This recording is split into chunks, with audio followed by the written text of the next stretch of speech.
Welcome to the 24th edition of the Positive Postman's podcast. And I try to bring special people to y'all so y'all will be influenced, or so y'all can, get, so y'all can grow. Stop 6 success stories is today's topic. And this gentleman that I have here to my right is the prime and perfect example of a stop 6 success story. Now, I'm gonna give y'all a little bit of backstory on him before we start talking. He was addicted to drugs or crack cocaine for 26 years. And after his addiction, he found God. And after he found God, he became a successful businessman. And he owns a string of senior living health facilities or senior housing facilities. Yeah, senior living housing residents. And he travels the world. So don't ever let nobody tell you that you can't make it in life, no matter where you come from or where you've been. This is my partner, Tommy Davis. Welcome to the podcast, man. Appreciate you. Yes, sir. You've been bugging me for about a year. Yeah. So we finally made it happen. Yeah. But you was bugging me this last time, though. Yeah. It's all good, though. Yeah, I'm glad you did. Yeah, it's all good. Because I really felt like, man, you got the kind of story that people need to hear. Where you want to start at? 5800 Truman Drive? 5800 Truman Drive. So what was it like growing up in Stop 6? And growing up in Stop 6, you had to have, first thing, you had to have a lot of respect. And then you had to be tough, man. Just say it straight up, you had to be tough. And I don't mean tough as like fighting tough. You had to have tough skin, because Stop 6, you boys and everything, we high side. We kick it together. We talk about each other's mamas, everything when we were growing up. Yeah. And so you didn't have the tough skin and talk about your mama. You want to fight, because most of us know each other's mama. Right. And we always call them mamas. They was our mamas. Yeah. We can talk about them and mess with them, but you couldn't if you went out of Stop 6. So you couldn't be sensitive. Growing Yeah, up if you Stop was 6. sensitive, we'll let you know. We had a few sensitive dudes around, but at the same time, they was tough. Yeah. Yeah. Yeah. But you had to have tough skin in Stop 6. This wasn't no neighborhood you can come over and think you finna just walk in and hey, partner, what? No, they're gonna look at you and not look at you as fighting wise. We're gonna look at you on that basketball court in the center. And once we see what you about and everything, you welcome anytime you want to. But most times you had to have tough skin. Yeah. Cause we played Sidewalk Hill right out there Yeah. on Truman. And then over there in Prince Hall, showed it had to have tough skin, because we messed with the projects. You had basketball games at the park. Growing up in Stop 6 wasn't easy, but it was okay, because everybody, you knew everybody, and we looked after each other. That's what it was. So you went to Dunbar. Yes, sir. What years did you go to Dunbar? 79 to 83. What was it like? Ooh, man. Dunbar High School, in them years, you had to have tough skin. Yeah. You had to have tough skin. Dunbar was what you call it? One big old happy school. That's what I call it. It was a big old happy school. Everybody knew everybody. Everybody kicking with everybody. You had your squares, you had your nerves, then you had your hooks. Back then, Castlewood was across the street. That was the hook site. And then you had hiding spots everywhere in Dunbar to do things. Even the women over there fought hard. Yeah. So you had to have tough skin going to Dunbar. You couldn't be over there walking there like you the shit and think you the shit, because they going to let you know if you the shit. Yeah. Because you walk in there think you more than everybody else, they going to let you know. And by the time end of the year, you done broke down and been something else. Your 4 years at Dunbar, what were you most known for? High siding, class clown, and dressing. Yeah, them folk right there, high siding the most though. Cause when you come to school on the first day of school at Dunbar, you don't wear no brand new clothes. I'm Right. pretty sure y'all know that. Right. Because you walk down that one hallway by the band room, you know what it was. That was the hook hallway. We'll talk about it. Yeah, that was the hook hallway. But I was known for high siding, talking loud, missing class, and smoking a bunch of weed. I'm just being honest with you. That's what I was known for. Yeah. And going get a lot of weed and coming back from Castlewood. I ain't gonna say for what it was for though, but yeah, that was mostly what I was known for. Oh, and bombing. And we're doing what? Bombing. Y'all didn't know nothing about that. Like embalming? No, bombing. Bombing was like, what do people do on the corners today? Oh, okay, that bun like at begging. Yeah, wasn't no bed or bombing. Me and Skin Tight used to have contests to see who can get the most change throughout the day. Panhandling at school. Yeah, we used to see who can get the most change. That was our contest every day. Me, Skin Tight, Pat Smith, and Dion Toppler. We used to always have bombing contests, who would get the most money. Yeah, I was known for that. They used to see me coming and go the other way. Yeah. I said, "Now come on with it, let's go." So yeah, we had a lot of fun at Dumb Boy though. But one thing about Dumb Boy though, everybody looked out to everybody over there. Yeah, that's what it was. It still go on right now today. If you go to homecoming games and everything else, you will see the love that came from Dumb Boy. Yeah. Even with the little baby Wildcats, they still got it going on. Yeah. And you mentioned Skin Tight. That was a close friend of yours. Best friend in the world, yeah. And he passed away 3 years ago. 3 years ago. Yeah. What did he mean to you? Skin Tight was my brother, man. That was hard for me. Cause me and Tight was close. I mean, real close. And when he passed away, it was hard. Still hard. Cause I still got to look at the house. I still got to take care of his moms. It's just tough, man. Losing somebody like that when you're close to them is one of the hardest things I ever had to deal with. And as a friend. But everybody know if they seen Tommy Davis, they seen Skin Tight. And it's different now, like when I go to the white part of the Dumb Boy, and I go to the games and stuff, I'm looking for, man, what's Skin Tight? What's Skin Tight? Now it's just, hey, what's up, Tommy Davis? And it's just different. It ain't the same. It ain't the same, different. Give me a story, or give the people a story about Skin Tight. Which one? Which one you want? Okay. Give me the best one. Tight met this girl, stayed in Poly.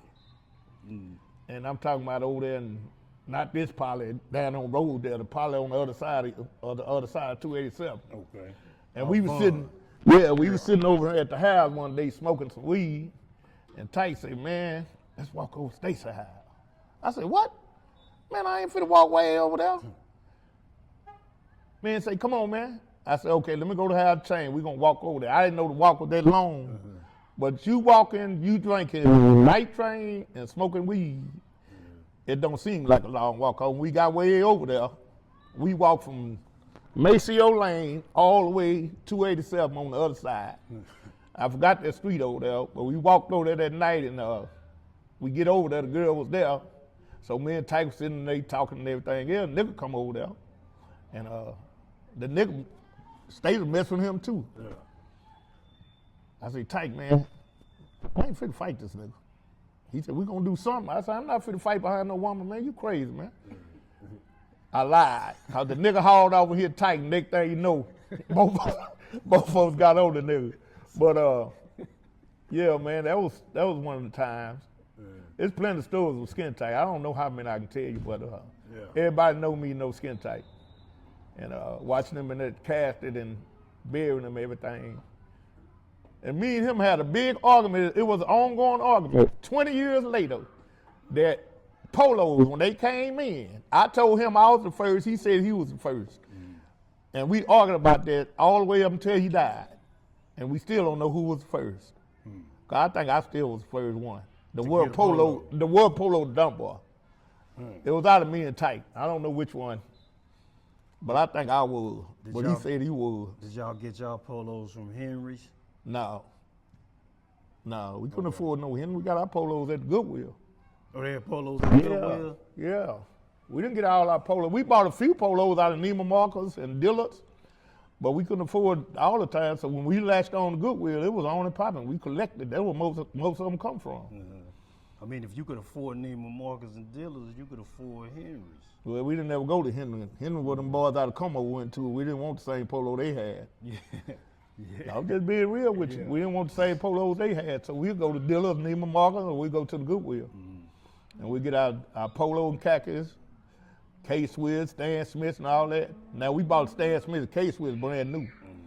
But I will say, me and Tyke was the first one to wear the Jordans to dumb boy.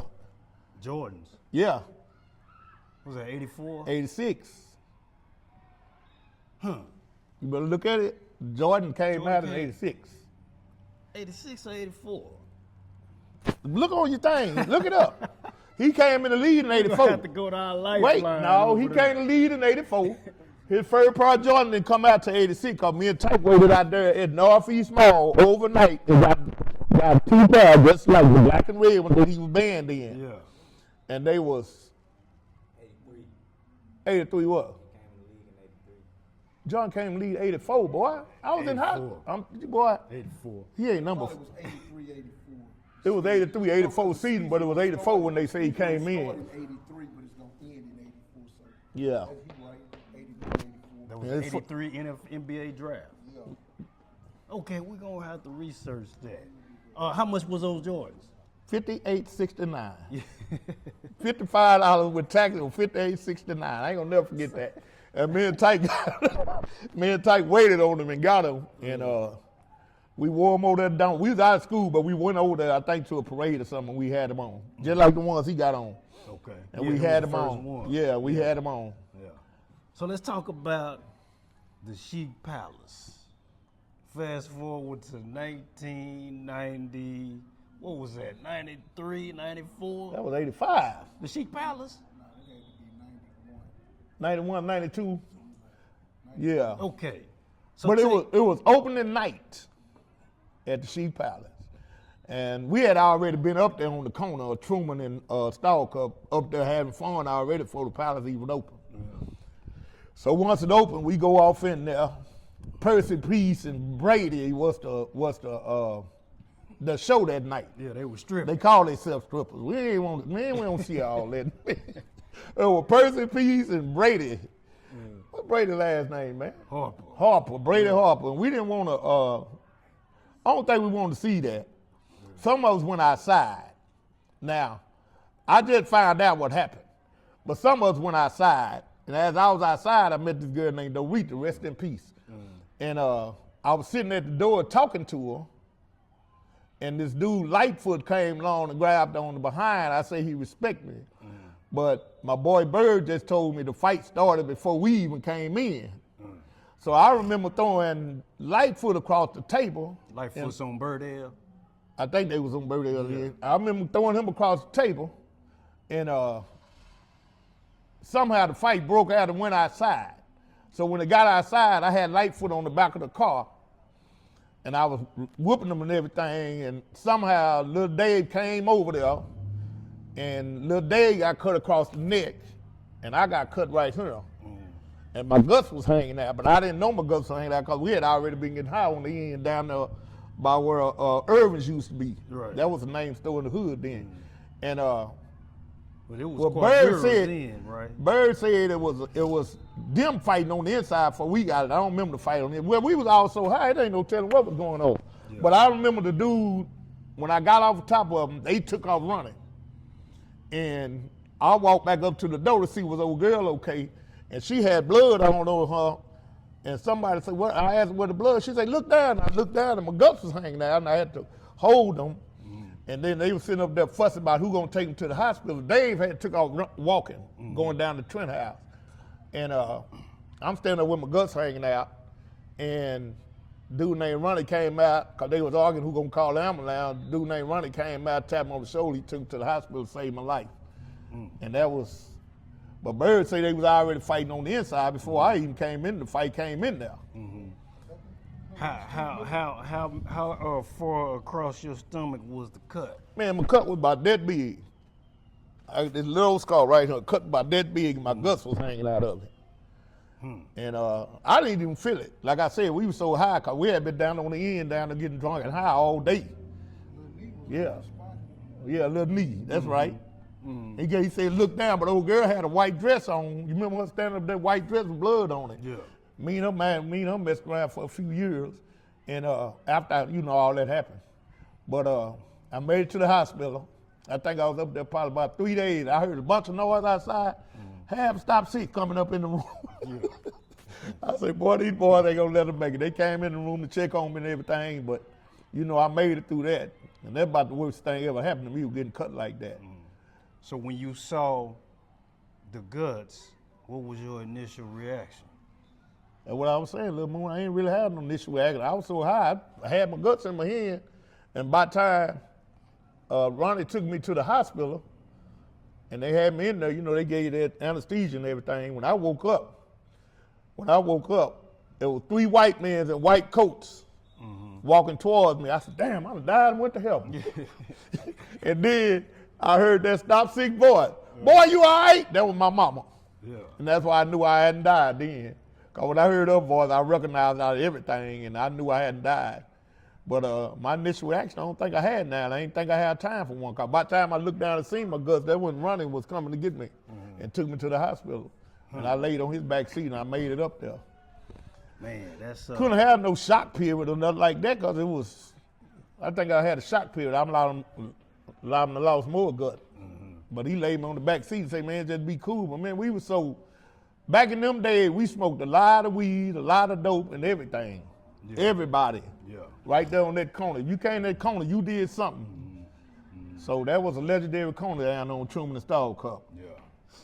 So you were addicted to crack cocaine. 26 years. When did the addiction start? Or what year did it start? I'm gonna say 80, 88, 89. Okay. I think it was 88. Yeah, I think it was 88. I was really over there in Prince Hall helping somebody selling it. And this girl came in there, and the way she made that pipe look, my dumb ass said, let me try it. But at that time, I was smoking a lot of weed, so I didn't know it was addictive. But once I tried it, and the partner I was over there working with, I started slowly and surely dipping and dapping. And the next thing you know, I was addicted. So got addicted. Now, it was early in 88, because my first time going to penitentiary was 85. So it was back in 85 that I got addicted, yeah. It was 85. Because that was my first time going to penitentiary. And because when I came back home, the Bloods was on the corner down there. So it was 85 because I came back home in 86. So yeah, that's what it was. 85 before I got addicted. And I went to penitentiary and came home. How long I stayed straight? That time when I came home, the Bloods was down there on the corner. Shimada and Trent and all of them. I mean, it was just so much red down there. And when I got off the bus, of course, he go, oh boy, you go Tommy, woo, woo, woo. And got off the bus, walked to the house. I don't even think I stayed clean a week. I don't. Yeah. I went back on a parole violation from 86 to 2009. I was back and forth in the penitentiary. Not back and forth. I stayed out a period of time in between. But I was always going back and forth to the penitentiary because of crack cocaine. But my main getting high on crack cocaine was down there at that car wash. That's when I just lost myself in crack. Started staying out 3-4 days, not taking baths, not doing nothing. My main thing was smoking crack. And I lived down at the car wash. Most of us who was addicted to it did stay down there when it was wild. Car wash without chain. I don't know how I made it through that. Yeah. But I made it through that. And July the 4th, 2009, I had prayed to God that night because I was tired because my mama was getting sick. And July the 9th, I went up there. I remember I'm going up there, getting me a pack of cigarettes and a beer, and I was supposed to be going back home because I had made some money that night, and I had some change left over. And I said, let me walk up and give me a beer. I didn't want no dope that day or nothing. I just walked up there, I got my beer, got my pack of squares, I drunk my beer, I was sitting out there, and next thing you know, there come 5 police cars, pull up in there. So me and Mickey T was sitting on the corner, on the bridge where the corner at. And as we were sitting down there, Mickey T said, man, let's go get another beer. So I crossed the street. Now remember I said I prayed to God that night to do something about this crack. I walked across the street and the police cut out what he was doing. He came and chased me and Mickey T down, and he said, y'all can't jaywalk during a zero tolerance bust. And so he searched it, everything. He went in my pocket, my chain pocket, and found a plastic bag. And the dope that was in the plastic bag, you could have threw it in the air to evaporate. That's how little it was. I didn't even know I had it in my pocket. And he said, well, I'm gonna let you make it because it's so little. But he lied, and they took me to jail for possession on the ground. And so when I went to jail, I had called my mama. I said, Mama, y'all might as well hang it up because I'm finna be gone 25 to life because this is my full crime like this. Man, I stayed in jail, I think it was 45 days before they took me to court. And when I went to court, the dude came out and said, man, they offering you 10 months. Now remember, I had did the same crime four times before, so I know they finna throw the obituary, but they didn't. And you violated every time. No, I didn't violate this time. I was off paper and everything this time. And when I went down there last time I went down in 2009, I was off paper, I was clearing everything. But when I went down, you know, Texas used your background. I mean, you know your background, and they came back. So I knew I was finna go because I said to myself, I said, they finna hang me this time. And I called my mom and said, Mama, y'all might well, I'm finna be gone 25 to life. And but anyway, I stayed in there 45 days, I went to court. Now when I went to court, there was a whole bunch of us went to court, and everybody in there was getting 1 year, 2 years, state jail, this. I said, these folks finna hang my ass. So my judge, my lawyer, I never met him because I had a court-appointed lawyer. And he came out, he called my name out, I walked out there, talked to him and everything. I don't remember that man right now today. Right. And he said, Mr. Davis, I said, what's going on, man? I said, what they offering?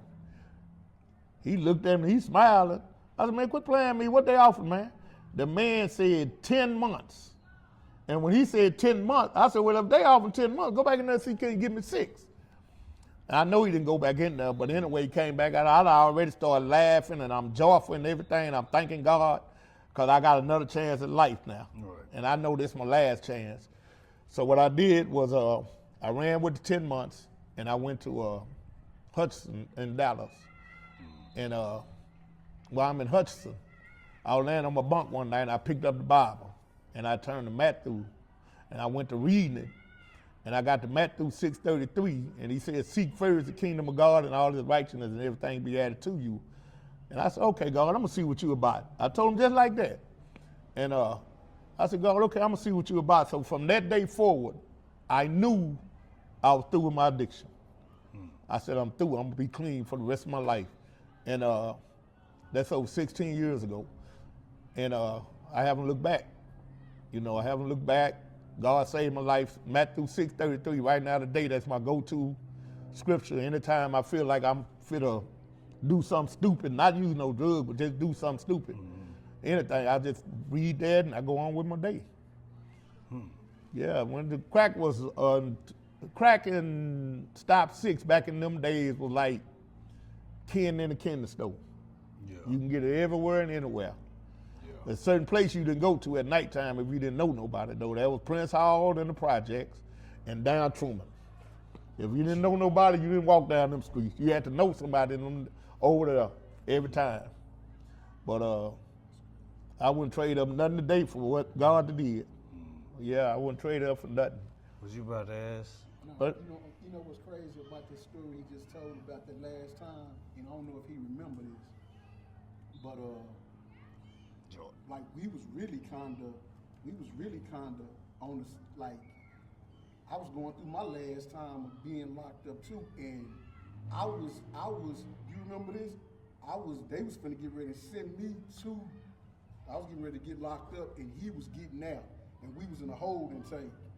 And he looked over at me, he was like, what's up, Bird? And I said, I got 9 months state jail, but I had a parole violation too. And he told me, he said, this is it, I'm done. And I never forget that, and when I got out, he was on his demon. Yeah. You know what I'm saying? I said, You remember that? man, I don't know. To be honest with you, I don't. Yeah. But I know Bird, and I see somebody in jail that I knew, I always hollered at him. You know, but I knew I was done. Yeah. I knew I was done. And How many times have you been to rehab? man, I went to rehab one time in my whole life. And that when I was staying over there in Euless, I went to rehab and got out that same day. And the people I was staying with, I stole some money from them and went and got high. Cause rehab wasn't nothing but a joke. To me, to be honest, rehab a joke. That same day, I'm not lying, I stole out. You wouldn't believe what crack will make you do. Yeah.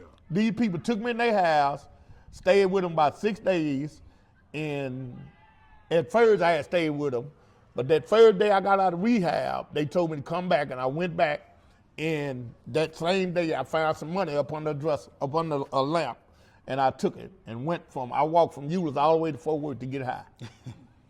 I ain't like crack will make you do that stuff, man, back then. Yeah.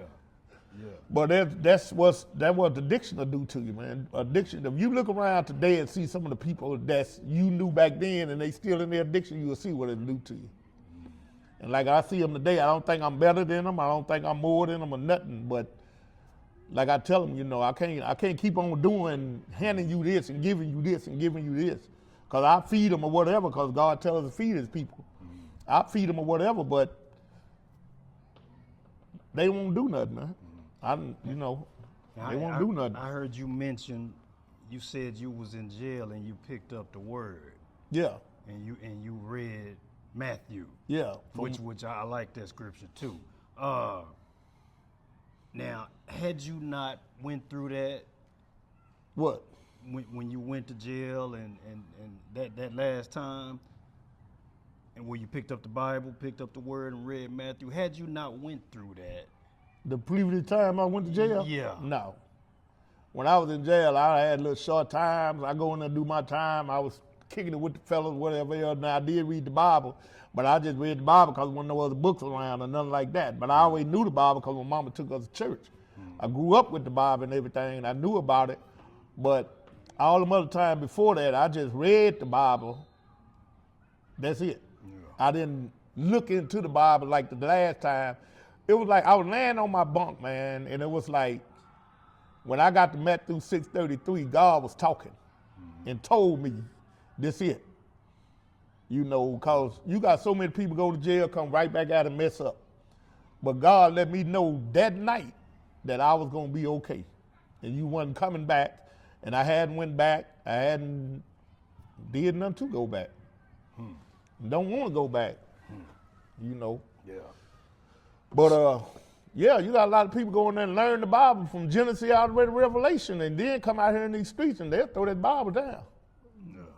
You know, Bird to being wild to being, he'll tell you how many Bibles you can see leaving out of prison, sitting right there.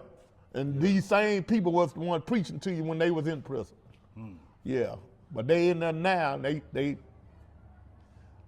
what can I describe prison as? Again, I'm gonna say something, but prison is a game, man.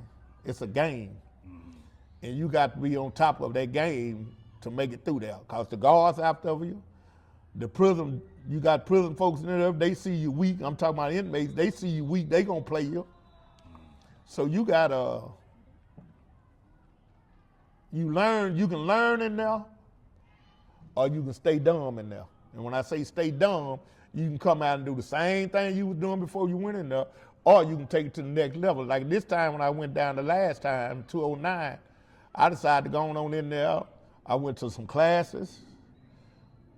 I went to this little program they had. I did everything I had to do to come out to make sure I was straight. Right. And when I walked out, instead of me coming straight back to Stop 6, I went to Dallas, Texas. I stayed over in Dallas about 2.5 years before I moved back to Stop 6. Okay. And then when I did come home on Truman, I walked up Truman. When I got to Stall Cup, they were still at the car wash. I walked on this side of the street and walked the long way and go to the store. Yeah. And I was, Tommy David. I waved. I waved because I'm serious this time, and I go on back to the house, do what I got to do. Right. At that time, my drink was Tahiti punch. Yeah.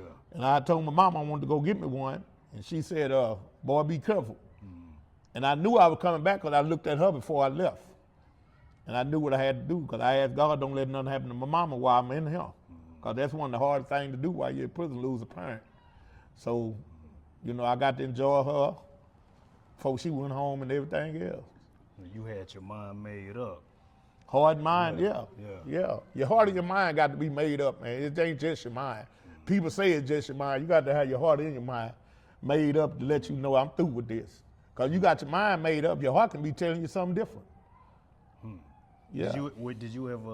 Did you ever have any temptation, you know, like maybe the first year after you kicked? When I came home this time, I was ready. I went to South Dallas, I seen crack. I went to downtown Dallas, I seen crack. But my mind was made up, I'm through. Because it don't take nothing but one little old thing. I can go right now and say, let me go give me a dime rock. Put it on the pipe, hit the thing, and I'm out there again. That's all it takes. So, yeah, I was made up. When I came home this time, I was done. I wasn't coming back. I was done. And that's what it was. God had showed me what it was, and you know. And I tell anybody, be careful what you ask God for, because when he start giving it to you, you're going to get it in abundance. Yeah. So be careful when you start asking him. And you said earlier that you was in rehab and you stole some money and you walked from Euless to Stop 6 to get high. Yeah. Is that the worst thing you ever done? No, I don't know. I don't remember a lot of things I did. I stole from my family to get high. Stole from my kids to get high. I did whatever necessary to get high. You know, I done robbed people in their cars when they done told me to go get them something. I done ran out with their money. It was out there. You was in the game back then, you was in the game. You gonna do what it takes to get your hit. I ain't do no homosexual activities now. Let me put that straight right now. I know some dudes who did, but I didn't go that direction. Let me hear Rubber say that, because I did say anything. That's why I hear Rubber clean that up. No, I ain't do none of that. How long did the crack high last? Back then, they had real crack. I think about 15, 20, 30 minutes. But you keep on chasing it though. Because that first hit is the best hit. But after that first hit, you chasing that same hit. Yeah. And you be chasing that first hit from, like I said, from 85 all the way to 2009. That first hit. That first hit, you looking for that same feeling and everything. You'll never get it again like the first time. And anybody who's addicted will tell you they looking for that high. Yeah. You ain't gonna get it no more. So you might as well just say you wasting your money. Yeah. Have you ever did anything else besides crack or weed? Drink I mean, like as far that. as drugs? No, crack and weed was it. Crack and weed was it. I ain't want to do nothing else, man. I snorted cocaine. I mean, that's same as crack almost, but that was about it. I ain't do nothing else. Was that an addiction? I don't know. I don't think cocaine was, because I wasn't using that regular as I was using crack. I think I was like every weekend on that other thing. Yeah, because that cocaine had you paranoid as hell. Pure cocaine, the way they had it back then, you had all kind of cocaine. But I didn't like my nose feeling like that or nothing like that. I think that's one of the reasons I started smoking. What would you say to a youngster that is tempted to go down that road? Which one, selling or using? Both. Today youngsters, they kind of, what you call it, they youngsters. I don't want to get these words right. YNs, I know they call them YNs. Now you got your YNs that smoke their weed, they drink, they do their thing. But if they head down that street and talking about food and crack cocaine, either selling or smoking it, man, I'll just advise you not to do it. I'll just straight up tell them, man, don't even try it. Because if you try it, one way or another, you're going to get hooked on it. Yeah, you're going to get hooked on it. You're going to mess your whole life up. You know, because you seeing all this stuff today and all this different stuff going on, TV, rapping and all that different. Man, that stuff ain't, No, man. I'm raising a almost teenager right there, my grandson, and I stays on him in every kind of way so he won't go down the way. I'm trying to show him, that ain't the life. Yeah. Streets ain't the life, man. It ain't.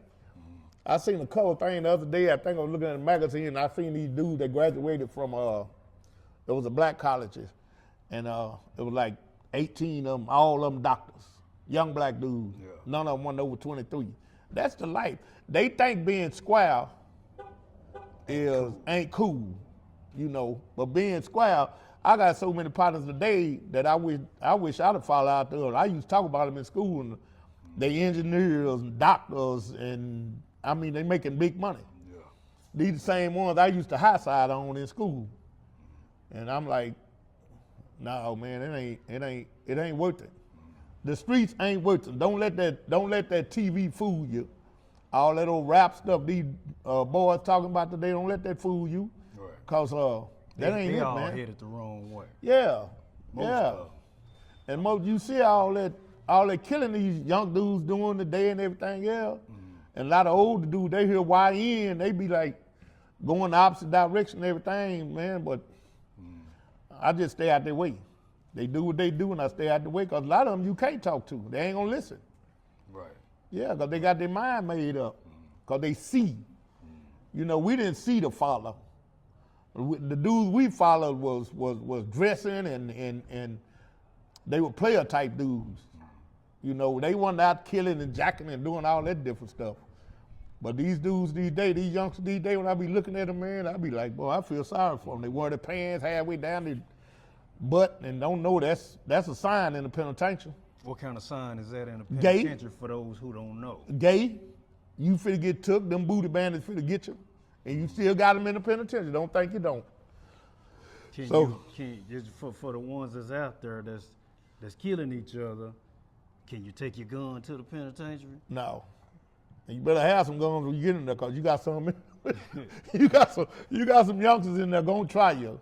It's different for, like if I walk in there, I'm considered old school. If I walk in the penitentiary, to me, Bird, we walk in there today, we consider old school. They ain't gonna too much say nothing to us. They find out we from Fort Worth, they go, we got your old school. But if you walk in there and you under, 45, 50, you gonna get tried. Yeah. And if you turn out the wrong way, you know what you finna do. Man, because them youngsters in penitentiary today, wow, man. And they got them big sentences and things, they don't care. Yeah. Yeah, but it's different than that. Like I'm not going back to penitentiary. I don't pray God don't send me back to penitentiary. I go in there today, I'm a trustee. I'm going straight to the trustee camp, so I ain't got nothing to worry about. What's a trustee for Trustee those who camp, don't know? trustee camp is penitentiary freedom. Ain't no gate around the thing. You can walk when you want to. You still got to follow rules and everything, but you got more freedom than you do in the building. Because in the building, you got to walk in a line. You got to do this. You got to listen to what these people telling you and everything else. But not in the building. I mean, in trustee camp, you pretty much free. Do general population look down on the trustee for trying to do better for themselves? No. They trying to get the trustee to do things for them. Okay. That's what they trying to do. They trying Yeah.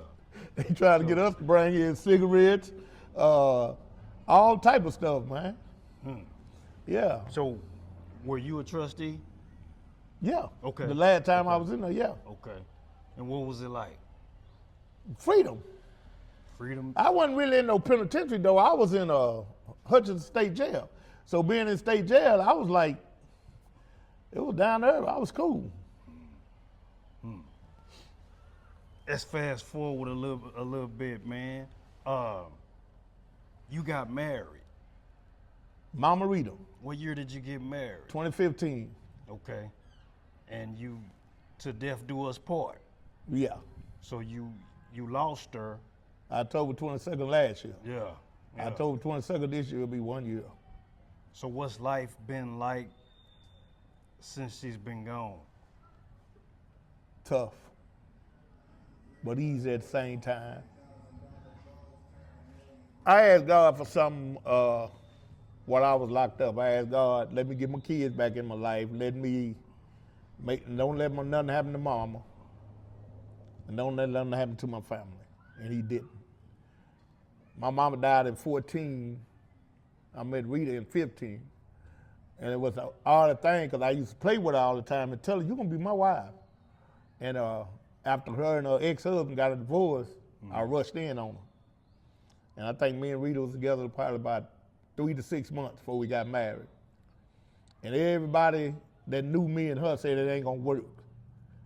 And here it is 9 years, 10 years later, that we still been together. Now, don't think it wasn't tough, because Rita is a boss lady, and she always had her own business, so she always was running things. And I'm different, because like I say, I grew up in Stop City. Ain't no woman fit to run me, that's what I think.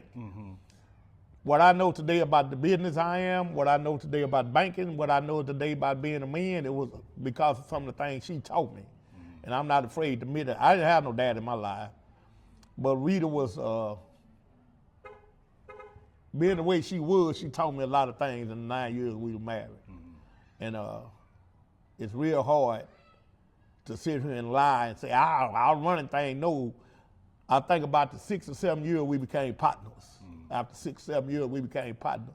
She stopped trying to be the boss. I stopped trying to be stubborn towards her and what she said, and we just started listening to each other. And I think we had our fights and different because we were still both stubborn. And I think the last year of our life, or her life, we had some difficulties, but we always stuck back, had each other back. And we knew we weren't going nowhere, so it was just like. Because she was on her way to transitioning. Well, Rita found out in, I want to say August, either July or August, that she had stage 4 cancer. And when Rita found that out, she had pulled in Leon Barbershop, and we was going to pick up JoJo.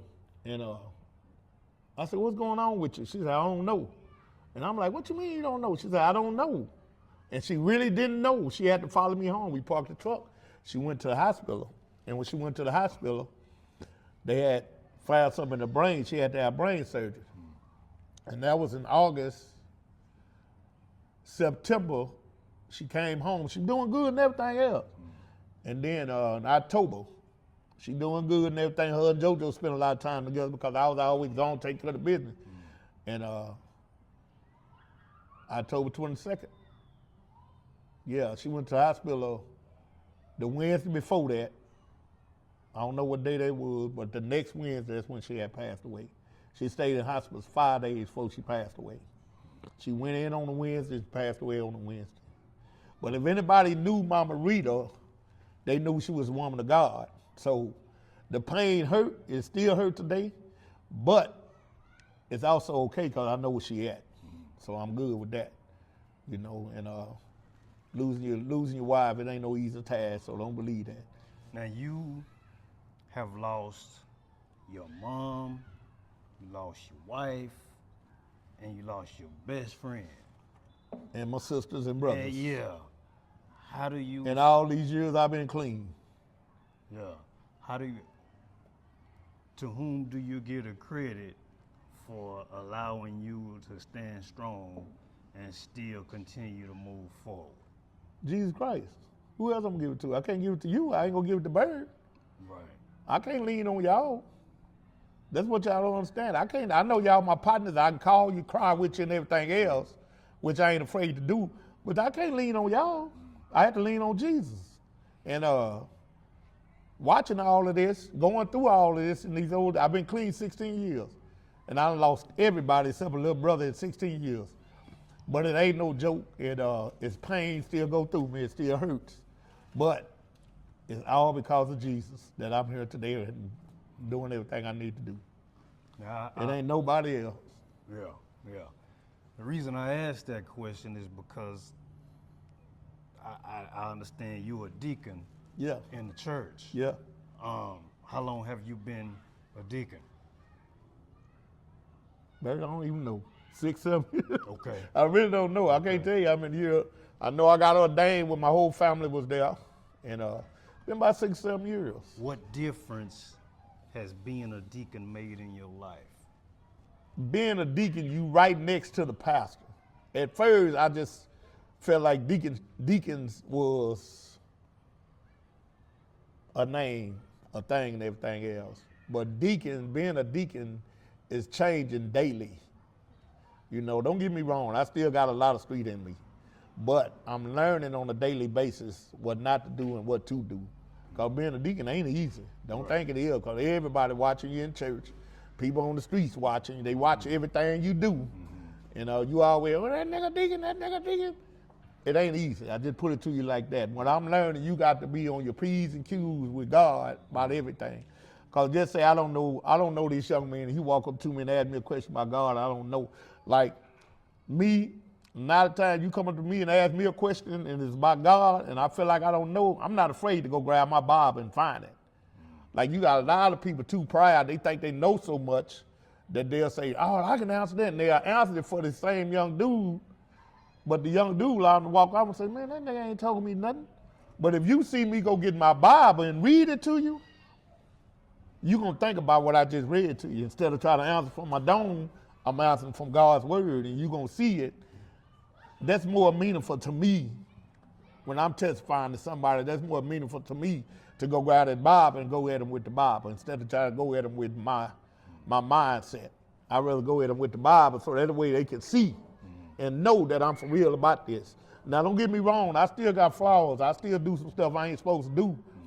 But on a daily basis, God's slowly taking it away. Yeah. You know, my biggest anger problem sitting right over there across from you. That little grandbaby of mine over there. That's my biggest anger problem right there. Yeah.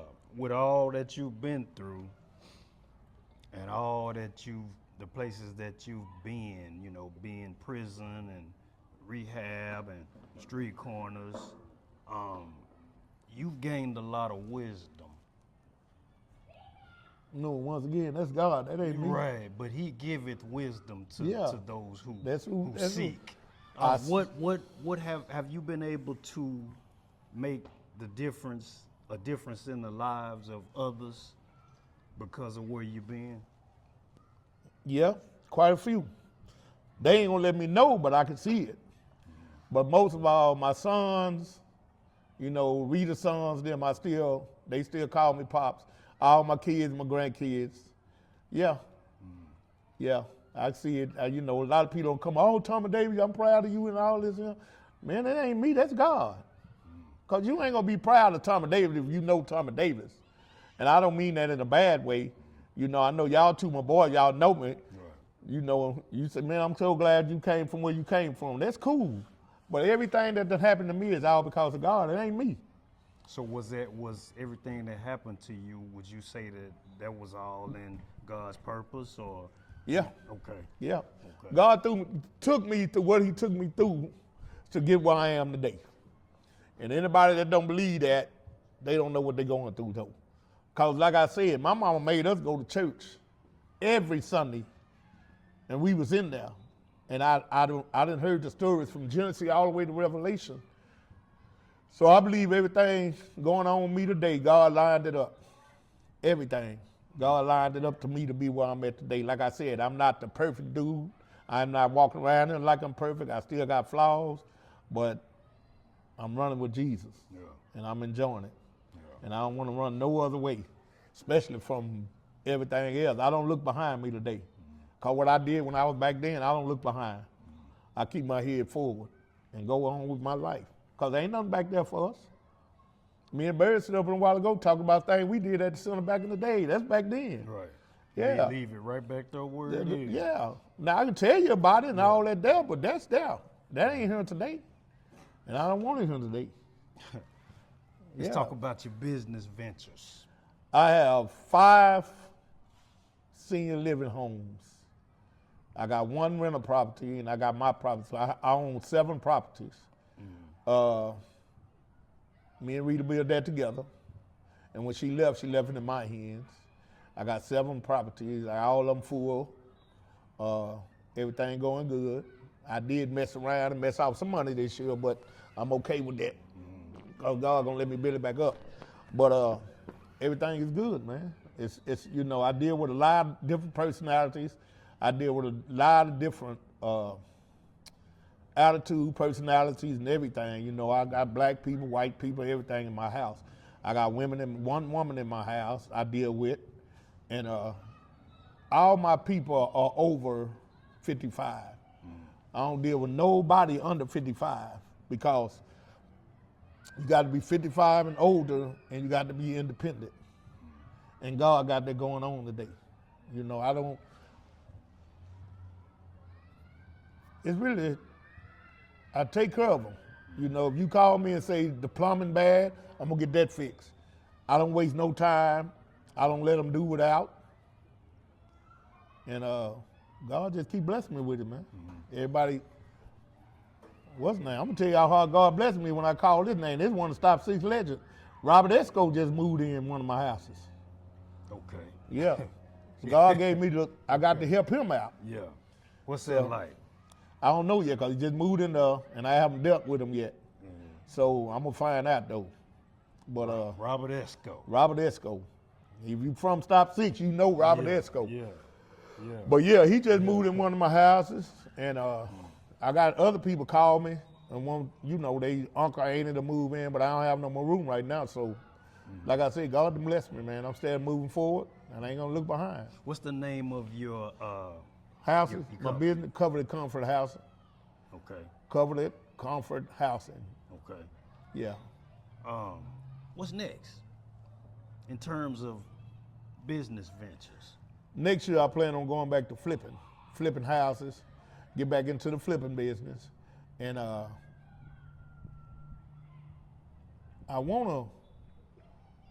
can't say this because it might jank me, but I want to do something retail, in a retail business.